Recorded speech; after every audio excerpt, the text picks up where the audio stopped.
Olá pessoal, tudo bem por aí? No encontro passado nós já iniciamos o estudo desse capítulo, Uranografia Geral, que é o capítulo 6º, que em linguagem moderna seria Astronomia Geral, um verdadeiro tratado de astronomia, psicografado pelo médium Camille Flammarion, aos seus 20 anos de idade, na Sociedade Parisiense de Estudos Espíritas. Ele, que era astrônomo, inclusive muito respeitado, já havia publicado um livro sobre a pluralidade dos mundos habitados. Kardec era um admirador de Camille Flammarion e ele trabalhava no Observatório de Paris desde os 16 anos de idade. Ele atua como médium e as mensagens vêm assinadas pelo espírito Galileu Galilei. Esse capítulo é uma coletânea dessas mensagens feitas pelo Allan Kardec e incluídas na forma de um capítulo, o capítulo 6º do livro A Gênese. Então vamos lá. Eu já disse no encontro passado, no resumo que eu apresentei para vocês, que a meu ver esse é um dos mais belos textos da obra kardeciana. Esse capítulo 6º é belíssimo. Ele é um capítulo muito envolvente, muito poético. É ciência apresentada como poesia. Vale a pena ler, é muito bonito e eu sugiro que você leia o capítulo inteiro e não se contente apenas com esse resumo. Haviam ocorrido grandes avanços na astronomia, sobretudo com dois grandes telescópios que haviam sido construídos. O do Herschel tinha 2 metros de abertura, o Leviatã tinha 1,82. Esses dois telescópios proporcionaram uma verdadeira revolução na astronomia que aconteceu nos anos anteriores à publicação dos livros por Allan Kardec. Por isso que Allan Kardec dá tanta ênfase aos conhecimentos astronômicos, como a gente vê tanto no Livro dos Espíritos quanto no livro A Gênese. Inclusive no Evangelho segundo o Espiritismo, se a gente prestar atenção com a questão das muitas moradas na casa do Pai. É interessante que a gente tenha consciência também que aquela teoria que está apresentada a respeito da formação dos sóis, das estrelas, dos planetas, dos satélites, aquela é a teoria que estava em vigor na época. Hoje há outros desenvolvimentos e há mais informações que podem ser acrescentadas para a gente ter uma compreensão melhor de como se dá essa formação. Muito embora a teoria ainda tenha muitos elementos absolutamente válidos ainda hoje.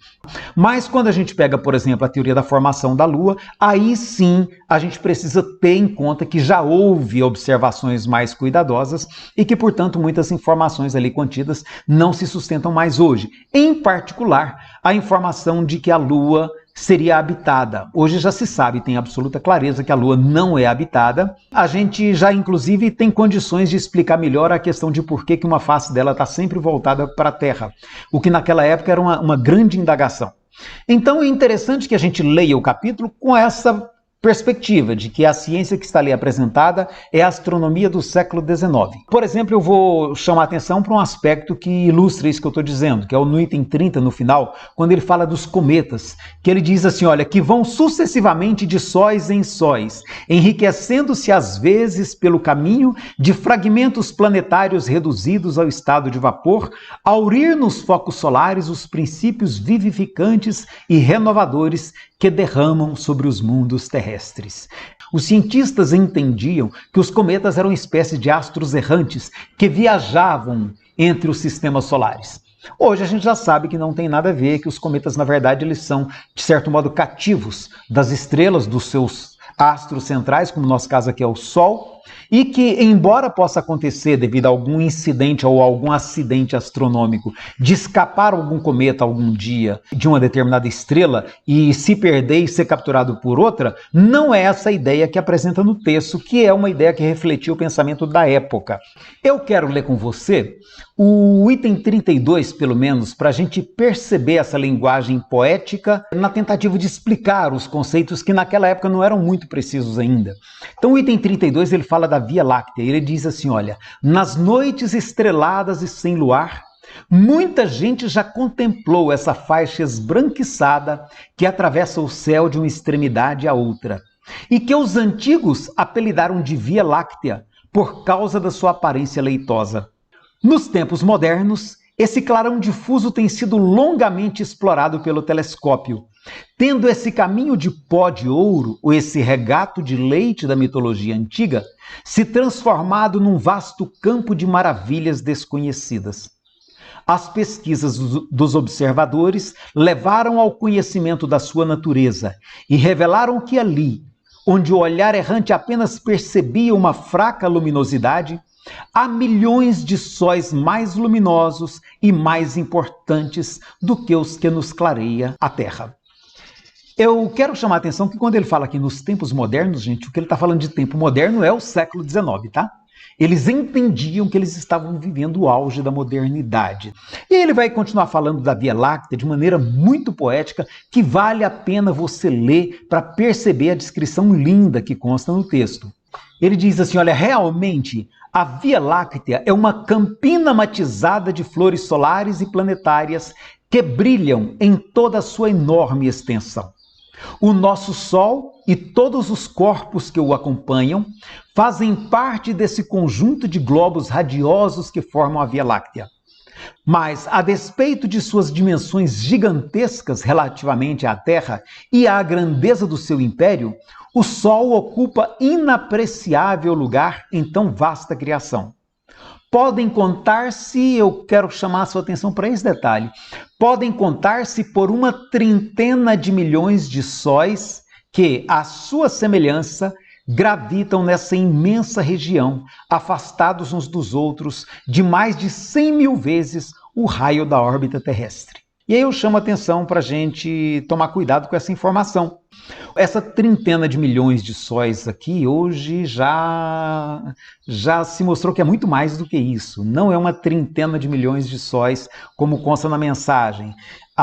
Os cálculos dos nossos astrônomos hoje são bastante imprecisos, são por estimativa, mas eles estimam entre 100 e algumas estimativas admitem até 400 bilhões de estrelas fazendo parte apenas da nossa galáxia, a Via Láctea. É interessante a gente perceber essa diferença de números para que a gente saiba que de lá para cá esse conhecimento se ampliou e os números hoje são outros. Ao mesmo tempo, essa outra informação de 100 mil vezes o raio da órbita terrestre, que seria a distância entre uma estrela e outra, já se tem hoje com muita clareza que nós temos estrelas mais próximas que isso. Se a gente transformar esse número aqui em notação científica, a gente vai ver que essa distância é maior do que a distância, por exemplo, daqui até a estrela alfa da constelação do Centauro, que fica ali próxima do Cruzeiro do Sul, que está apenas a 4,3 anos-luz de distância aqui da Terra. Isso em distância astronômica pode parecer pequeno, mas é a distância que você viajaria a 300 mil quilômetros por segundo, que significaria ir daqui à Lua, né, em pouco mais de um segundo, e você viajasse a essa velocidade durante 4 anos e alguns meses. Na época se achava que a distância era ainda maior. É bom a gente perceber esses detalhes para a gente atualizar essas informações para o conhecimento que nós já temos hoje no meio científico. Nesse sentido, convém também que a gente, ao ler lá o item 43, ele diz assim, olha, o Sol central, ele está falando do Sol central que fica no centro da nossa Via Láctea, porque ele entende que todas as estrelas estão girando ao redor de um Sol que seria central à nossa galáxia.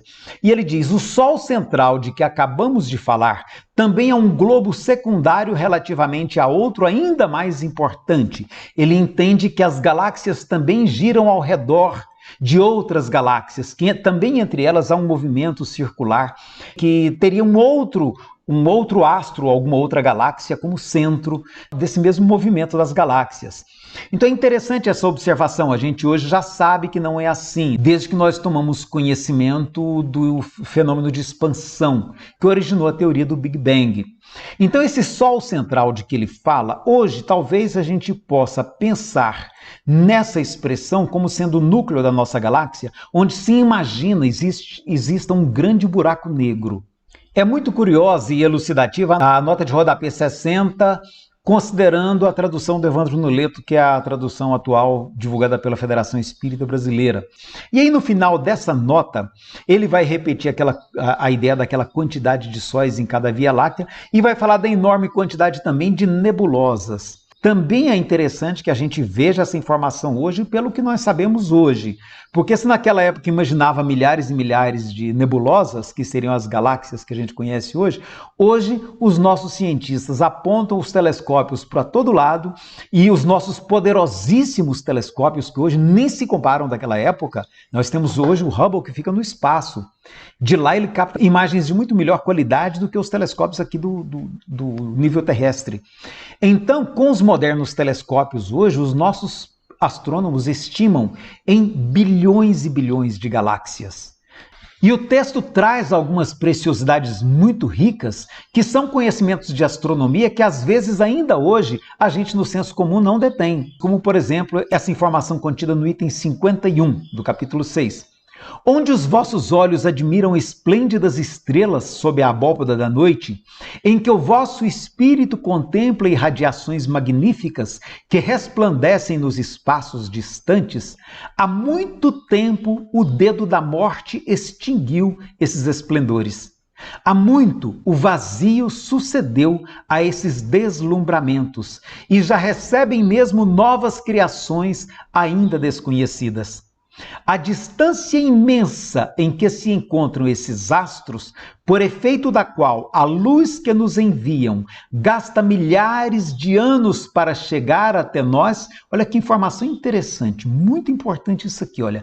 A distância imensa em que se encontram esses astros, por efeito dessa distância, da qual a luz que nos enviam gasta milhares de anos para chegar até nós, faz com que somente hoje recebamos os raios que eles nos enviaram muito tempo antes da criação da Terra, e com que ainda os admiremos durante milhares de anos após a sua desaparição real. O que ele está querendo dizer? Ele está querendo dizer que às vezes a gente olha para uma estrela no céu e a gente não percebe que o que a gente está vendo é a luz que chega até nós. Por exemplo, vou pegar a Alfa do Centauro.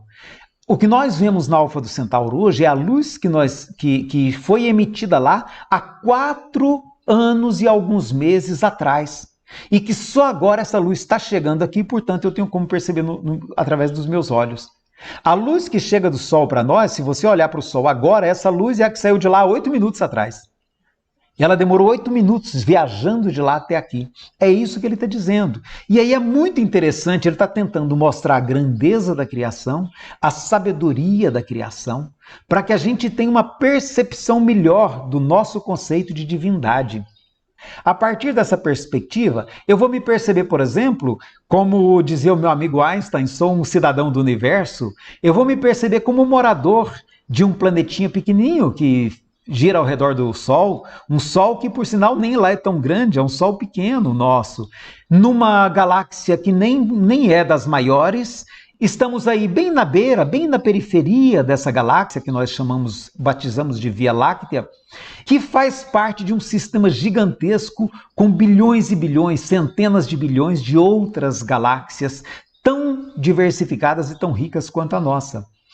Kardec, portanto, está incluindo esse texto aqui para chamar a atenção que é nesse contexto cósmico que nós precisamos compreender a nossa imortalidade enquanto criação divina. Ele quer chamar a nossa atenção para a insignificância da nossa vida, dos nossos valores, das ilusões que a gente cria em torno das questões do mundo material. E ele quer dizer, olha, reconheçamos aqui que a Terra e o homem nada são em confronto com o que existe e que as mais colossais operações do nosso pensamento ainda se estendem apenas sobre um campo imperceptível diante da imensidade e da eternidade de um universo que nunca tem fim. É muito interessante, ele quer chamar a atenção para essa grandeza da criação. Ele quer chamar nossa atenção para a nossa insignificância enquanto individualidade e a nossa importância enquanto parte de uma criação que é coletiva. Talvez até isso nos chame a atenção para a importância de perceber o coletivo mais do que o individual, numa sociedade tão individualista quanto a nossa. Porque é nessa imensidão que nós, enquanto espíritos, vamos aprendendo e evoluindo, ampliando nossa consciência, ampliando nossa percepção de mundo, de vida, nossa compreensão de nós mesmos, nossas possibilidades de doação em favor dos outros, da sociedade, do próximo, nossa possibilidade de agir como agentes co-criadores junto de Deus na criação. É nessas experiências que nós, portanto, vamos desenvolvendo o nosso potencial de luz interior, a nossa autoiluminação, para usar uma expressão que é do budismo. E aí ele vai terminar chamando a atenção para essa diversidade que existe no universo, que, querendo ou não, é uma diversidade que deve nos inspirar na maneira como devemos valorizar e compreender melhor a diversidade que existe também no nosso meio, no meio humano. E aí, eu disse no encontro passado que eu teria uma surpresa para você com relação a esse encontro nosso de hoje. E eu apresentei essa surpresa no grupo. Eu confesso para vocês que a reação foi muito interessante. Eu não sei qual vai ser a sua reação, eu espero que ela seja como a de todos nós, sim, que estranha muito a princípio a informação, mas depois percebe que essa informação ela é extremamente reveladora e amplia o nosso entendimento de espiritismo, amplia o nosso desejo de estudar mais, de compreender mais a ideia espírita. Essa informação que eu trago como surpresa para você é uma revelação que é do próprio médium, psicógrafo desse texto, Camille Flammarion. Em 1906, Camille Flammarion publicou novamente um livro antigo da década dos anos 80, 1880 ainda, que ele havia publicado, a respeito dos fenômenos psíquicos. E várias pessoas pediram a ele que atualizasse esse livro dele, que era um livro muito importante na época, chamava As Forças Naturais Desconhecidas. E Camille Flammarion atualizou então esse livro para uma nova edição. E é muito interessante um comentário que ele coloca lá na página 44 e 45.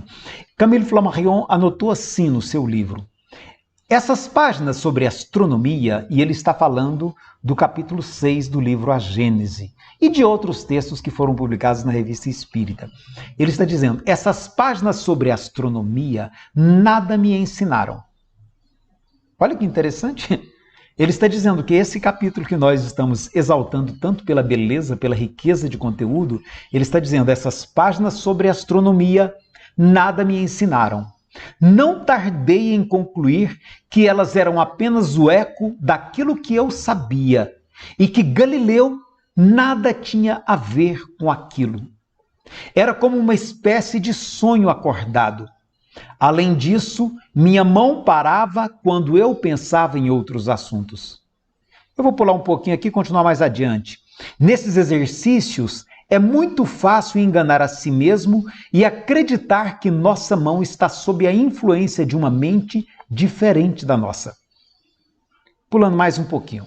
O resultado foi o de concluir definitivamente que não apenas as assinaturas daquelas páginas não eram autênticas, mas também que a ação de uma causa externa não ficou demonstrada e que, em consequência de um processo cerebral a ser estudado, nós mesmos somos os seus autores mais ou menos conscientes.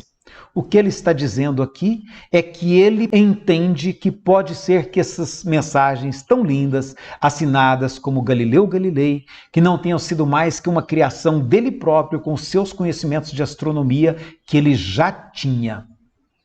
Essa é uma informação muito interessante. É claro que ela não consta no livro A Gênese, isso aí eu estou trazendo para você como um complemento interessante para a gente compreender melhor o próprio conteúdo do livro, e penso que é muito interessante a gente estar aberto a essas reflexões que o próprio Camille Flammarion está nos propondo, porque isso pode ampliar nossa compreensão de mediunidade. Kardec mesmo já havia registrado no Livro dos Médiuns que há uma grande participação do médium na elaboração do conteúdo de uma comunicação mediúnica. Por isso que a gente muitas vezes, ao ler um livro psicografado, a gente percebe muitas ideias que possivelmente são do próprio médium, que estão ali contidas. Aqui Camille Flammarion está admitindo a possibilidade de que todo o texto, na verdade, fosse dele e não de Galileu Galilei. E isso não deve nos estranhar se nós queremos ter uma postura científica diante do próprio conhecimento espírita. Isso não deve nos assustar nem causar qualquer estranheza, porque sob um olhar científico, são exatamente essas informações que surgem que nos desafiam a buscar novas explicações a respeito da realidade. Quando a gente tem uma informação dessa natureza, a gente se vê desafiado a estudar mais, a pesquisar mais, a procurar entender mais. E eu diria que nesse momento nós estamos precisando muito compreender melhor o transe mediúnico. Se Kardec, com pouco mais de 4 anos de estudo do fenômeno mediúnico, teve condições de compor o Livro dos Médiuns, Quais são as nossas possibilidades com 150, 160 anos que nós temos mais de observação do fenômeno mediúnico desde Allan Kardec?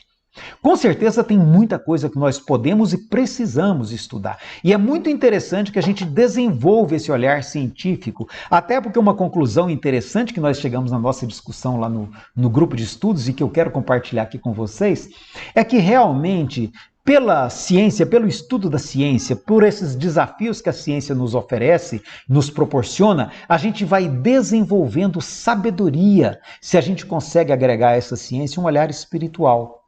Por outro lado, se a gente fica apenas na religião, apenas no olhar religioso, no olhar da crença, no olhar daquele que vê o texto como sagrado e tem receio, inclusive, de questionar e de procurar ampliar o seu entendimento, pela religião, simplesmente, o homem desenvolve fanatismo.